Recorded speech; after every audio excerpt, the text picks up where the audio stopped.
So on the same gate that we entered the Capitol this day, I was coming off because I had to go around. There was fences all over. I was going to my car, and all of a sudden, like, oh my God, Jordan Peterson, because he wears all that colorful Yeah, coat yeah, and yeah. stuff. Oh, like Jesus. And I was like, I went there. There's a lot of security around here. So, Mr. Peterson, my name is Roberto Medeiros, and I'm from Brazil. It's like, oh, you're from Brazil. So it's a great honor. So can I take a picture with you? It's like, of course, of course. He came and no, I took a few pictures with him. Very nice. I was like, Mr. Peterson, I'm going to ask you something weird. It's like, well, I have a podcast online. Can I actually interview you there? It's like, well, listen, I don't have control of that, but you best. I'm going to give you my secretary I was email. expecting you to bring Peterson to this podcast. Where Oh, is he? yeah, he won't remember me, but he says, well, send an email to this person here. He gave me this person's email. It's not the general email, so I got it. So I'm going to see if he's going to answer or not. Maybe he will, maybe not.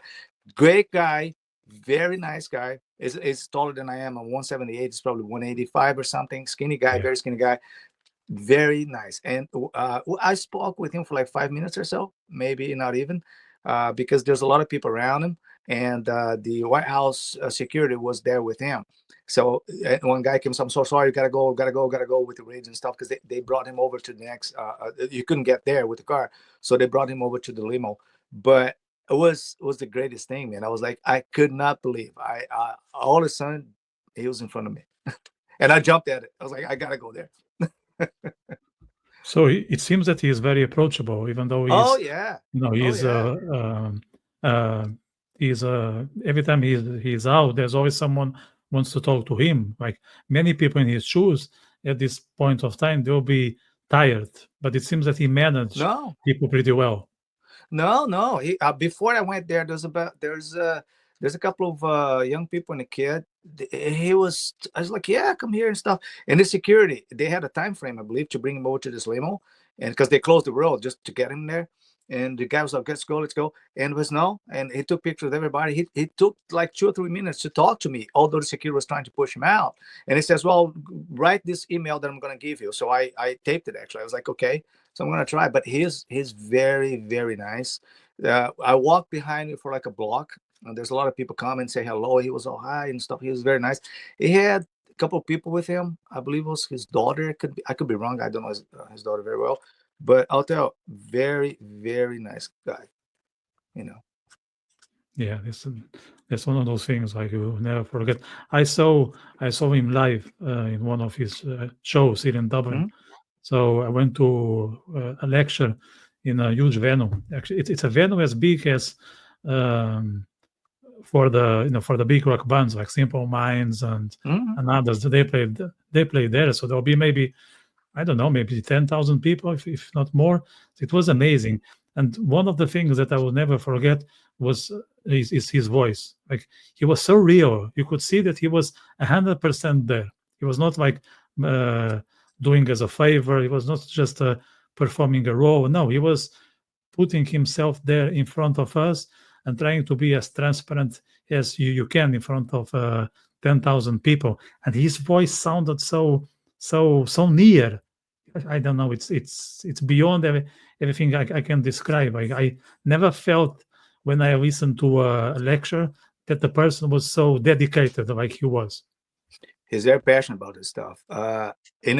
What he said is right, because he could have easily just told me, like, no, I'm sorry. You gotta send me an email and whatever. No, it's like, write this down. Write this down. This is write this down. He was doing like, write this down with his hand. Write this down. Just write this down. He repeated 3 times to me. Write this down. I was like, okay, so try that and see what we can do. He could have said, I'm sorry, I'm booked and whatever, because that happened to me a lot. You probably with you too. You try to bring someone to your show and or to your podcast, whatever, and people say, yeah, call my. No. I have a lot of people that have their phones, their numbers or whatever, and I call them directly. But some of them, especially politicians, oh, you gotta call my. You gotta call my assistant, you gotta call my secretary and stuff. And I know a lot of them too. And they kind of push you to the side and whatever, always busy for this and that. But Peterson, I'll tell you, he was very, very nice, very polite. He's very calm to speak. Hmm. In the same way you see him, he projects himself outward, but in a very calm way. He's a guy. I like to pick that guy's brain for like 5 minutes. He's just it's amazing. I've been following that guy for so long. He's from Canada, and a fellow Canadian because I live in Canada too. So, and the people that don't know what happened to him in Canada and why he started that way, it's just amazing. It's the way he's fighting. Yeah, yeah. And I would say he pays a lot of attention to people. So when you were talking to him, I'm nearly sure that he was genuinely interested in your words. He Did was looking you? right in my eye. He was looking Yeah, at me because he's a little taller. He was looking. Yeah, it's like, well, right. It's like, I'm sorry, but you got to write this down. This is my secretary. Write this down. I was like, okay, and I did. And it's like, this is your best bet because I don't have no control of that, so you have to do this, and we'll see what we can do. And and I said, oh, I'm from Brazil, and my podcast about all the censorship and stuff. Brazil was like, oh yeah, oh my God, Brazil, I know.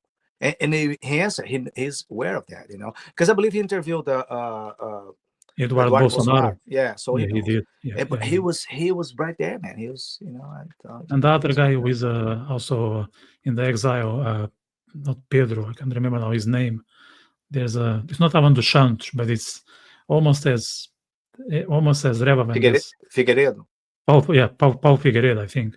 Yeah, I Paulo think Paul Figueiredo. Figueiredo was also there. Yeah, I didn't know. I saw that he was with him, but I haven't talked to Paulo in a long time. I saw Paulo. I talked to him this year on the phone. No, last year, but briefly. Exchanged some message. But I saw him. We stayed at the same hotel 2 years ago for a congress we had here in Boston. And it's a good guy, great guy, very, very smart guy. I never been to Orlando Santos with Orlando Santos, but all those guys, you agree or disagree with them, they are doing a good thing, not only from Brazil, but to bring awareness to censorship yeah. on on what happened to them. So you got to give those guys a lot of credit. Yeah. So I hope you still have the paper. I hope you didn't put it in the washing machine. Huh? No, actually, that's why I saved on my phone because otherwise I'm gonna lose. I'll lose Yeah, everything. because these days are not used to pen and paper anymore. Everything is on the I was phone. like, So, oh my God. I was like, no, I gotta. So I got my nose like, I know this is the email. So hope I didn't screw this up.